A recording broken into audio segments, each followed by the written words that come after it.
आजपासून देशात जीएसटी बचत महोत्सव. जीवनावश्यक वस्तू स्वस्त होणार. गरीब, मध्यमवर्गीय, तरुणाई, शेतकरी, महिला, व्यापारी वर्गाला फायदा होणार.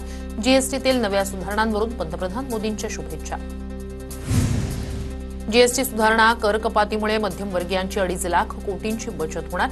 गुंतवणुकीसाठी अधिक आकर्षक वातावरण. पंतप्रधान मोदींची घोषणा. देशातील प्रत्येक घराला, दुकानाला स्वदेशीचं रूप द्या. लघु, सूक्ष्म, कुटीर उद्योगांकडून मोठी अपेक्षा. विकसित भारतासाठी पंतप्रधान मोदींचं आवाहन. जीएसटी रिफॉर्म्स हे पंतप्रधान मोदींचं क्रांतिकारी पाऊल. देशांतर्गत मागणी वाढेल, अर्थव्यवस्थेला चालना मिळेल. मुख्यमंत्री फडणवीसांची प्रतिक्रिया.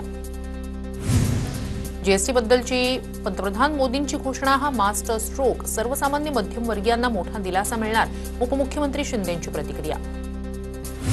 महागाईवर नियंत्रण आणण्यासाठी केंद्र सरकारला अपयश झाकण्याचा सरकारचा प्रयत्न. जीएसटी दर कमी केल्यानंतर अमोल कोल्हेंचा केंद्रावर निशाणा. ठाण्यातील मेट्रो 4ची आज ट्रायल रन. मुख्यमंत्री फडणवीस, उपमुख्यमंत्री शिंदे आणि अजित पवारांच्या उपस्थितीत ट्रायल रन होणार. ट्रायल रन नंतर मेट्रो लवकरच ठाणेकरांच्या सेवेत. जालन्यात अॅडव्होकेट गुणरत्न सदावर्ते यांच्या वाहनावर 4 ते 5 जणांकडून हल्ल्याचा प्रयत्न. हल्ला करणाऱ्यांकडून 1 मराठा लाख मराठा अशा घोषणा. मला कुणीही थांबवू शकत नाही. सदावर्तेंची प्रतिक्रिया. जालन्याच्या मंठामध्येही गुणरत्न सदावर्तेंची गाडी अडवण्याचा प्रयत्न. काही जणांनी सदावर्तेंना काळे झेंडे दाखवत विरोध दर्शवला. हिंगोलीतील येळेगाव फाटा परिसरात गुणरत्न सदावर्तेंच्या ताफ्यासमोर घोषणाबाजी. काही जणांकडून 1 मराठा लाख मराठा अशा घोषणा. लक्ष्मण हाकेंना पैशांची ऑफर दिल्याचा ऑडिओ क्लिप व्हायरल. हाकेंनी ड्रायव्हरचा यूपीआय देताच संबंधित तरुणानं हाकेंची लाच काढली. तुम्ही लाचखोर असल्यास जेलमध्ये टाका. लक्ष्मण हाकेंची प्रतिक्रिया. भंडाऱ्यात विजय वडेट्टीवार यांच्या प्रमुख उपस्थितीत सकल ओबीसी महामोर्चा समन्वय समितीची बैठक. सकल ओबीसींच्या अस्तित्वाची लढाई असल्याचं म्हणत विजय वडेट्टीवार आक्रमक. हाकेंना बदनाम करण्यासाठी षडयंत्र. हाकेंनी स्वतःहून पैसे मागितले नाही. काँग्रेस नेते विजय वडेट्टीवार यांच्याकडून लक्ष्मण हाकेंची पाठराखण. बावनकुळेंनी जीआर रद्द करण्यासाठी पाऊल टाकावं, अन्यथा ओबीसींची पिढी उद्ध्वस्त होईल. वडेट्टीवार यांचं वक्तव्य. तर वडेट्टीवारांनी ओबीसी समाजाच्या नावानं दुकान मांडलंय. बावनकुळेंची टीका. राहुल गांधी आणि काँग्रेसनं मराठा समाजाला खूप विरोध सुरू केलाय. काँग्रेसला महाराष्ट्रात वाटोळं करून घ्यायचंय. मनोज जरांगेंची काँग्रेस नेत्यांवर टीका. निवडणुकांच्या खर्चावर जाहीररित्या वक्तव्य करू नये. आमदार प्रवीण दरेकरांचा संजय गायकवाडांना सल्ला. तर गायकवाडांच्या बोलण्याची शैली जनतेला माहिती आहे. दरेकरांचं वक्तव्य. मुंबई इतकंच ठाणंही शिवसेना प्रमुखांना प्रिय होतं. मात्र बरंचसं ठाणं शहर आता विकायला काढलंय. ठाणे दौऱ्यानंतर संजय राऊतांचा एकनाथ शिंदेंवर निशाणा. तर राऊतांच्या टीकेवर बोलण्यास शिंदेंचा नकार. कुणबी समाजाचा 9 ऑक्टोबरला एल्गार मोर्चा. हैदराबाद गॅझेटच्या जीआर विरोधात कुणबी समाज आक्रमक. मोर्चाला कोकणासह राज्यभरातील कुणबी संघटनांचा पाठिंबा.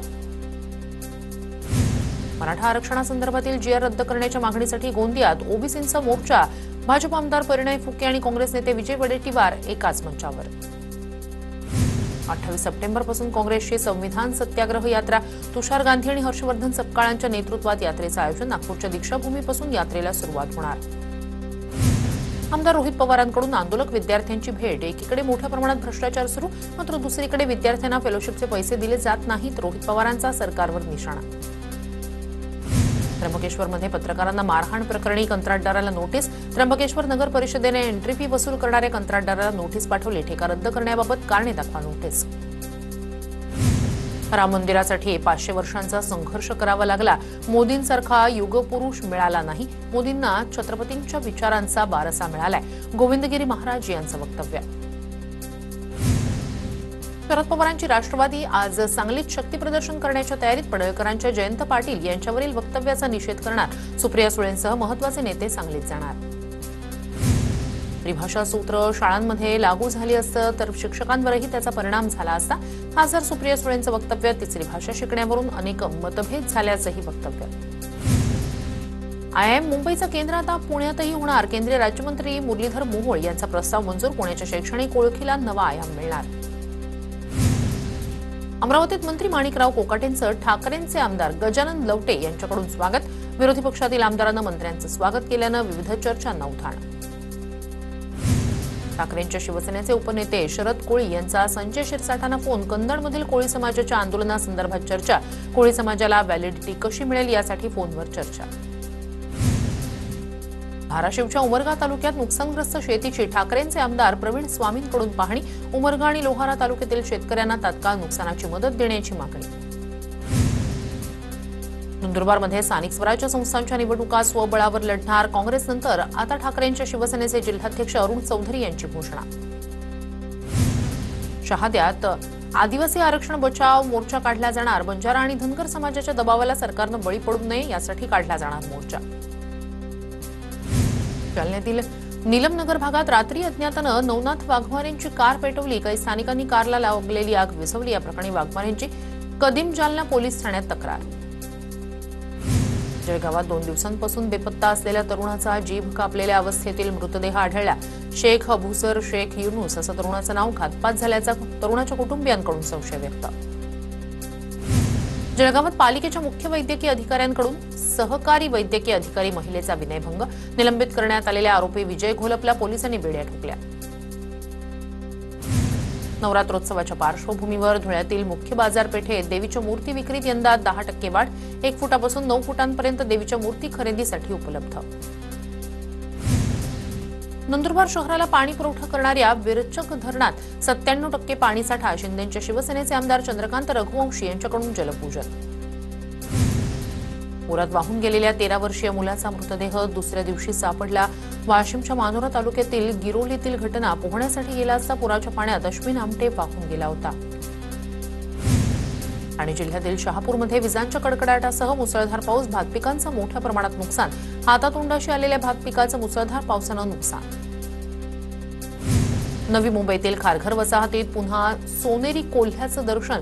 भटक्या कुत्र्यांसोबत फिरणारी सोनेरी कोल्ह्याची जोडी निदर्शनास. राज्यात पुढचे 5 दिवस पावसाचा अंदाज. सर्वच जिल्ह्यांमध्ये वादळी वाऱ्यासह पावसाची शक्यता. काही ठिकाणी हलक्या ते मध्यम स्वरूपाचा पाऊस पडणार. हवामान विभागाचा अंदाज. अहिल्यानगरच्या खडकी गावात मुसळधार पावसामुळे पिकं पाण्याखाली. खडकी गावातील सरपंच भाऊसाहेब बहिरट यांनी शेतातील पाण्यात बसून केलं आंदोलन. मदत देण्याची सरपंचांसह शेतकऱ्यांची मागणी. धाराशिवमध्ये पावसामुळे 1.5 लाख हेक्टरवरील पिकांचं नुकसान. प्रशासनाकडून नुकसानीचे पंचनामे पूर्ण. अहवाल जिल्हाधिकाऱ्यांकडे पाठवला. जिल्हाधिकाऱ्यांची माहिती. साताऱ्यात मुसळधार पाऊस. पावसाचा सोयाबीन, मका, उडीद, मूग पिकांना मोठा फटका. दुष्काळी पट्टा म्हणून ओळखल्या जाणाऱ्या माणखटाव तालुक्याला ओला दुष्काळ जाहीर करण्याची मागणी. नाशिकच्या राजापूरमध्ये रिमझिम पावसामुळे कोथिंबीर पीक खराब झाल्यानं पिकावर रोगराईचा प्रादुर्भाव. प्रादुर्भावामुळे शेतकऱ्यांनी कोथिंबीरच्या पिकावरून फिरवला रोटावेटर. सातारा जिल्ह्यातील रहिमतपूर भागात मुसळधार पाऊस. पावसामुळे शेती पिकाचं मोठ्या प्रमाणात नुकसान. अनेक ठिकाणी पुलावरून वाहतंय पाणी. जनजीवन विस्कळीत. खडकवासला धरणातून विसर्ग सुरू केल्यानं कपडे धुण्यासाठी गेलेले नागरिक अडकले. प्रवाहात अडकलेल्या 30 ते 40 नागरिकांना पोलिसांनी बाहेर काढलं. नाशिक जिल्ह्यात टोमॅटोला कवडीमोल भाव मिळत असल्यानं टोमॅटो फेकून देण्याची शेतकऱ्यांवर वेळ. येवल्यातील पिंपळगाव बसवंतमधील शेतकऱ्यांकडून रस्त्यावर टोमॅटो फेकत रोष व्यक्त. नाशिकच्या सप्तशृंगी गडावर नवरात्रोत्सवानिमित्तानं प्रशासनाकडून जोरदार तयारी. यात्रा काळात मंदिर दर्शनासाठी 24 तास राहणार खुलं. सर्व विभागांना चोख नियोजन करण्याच्या सूचना.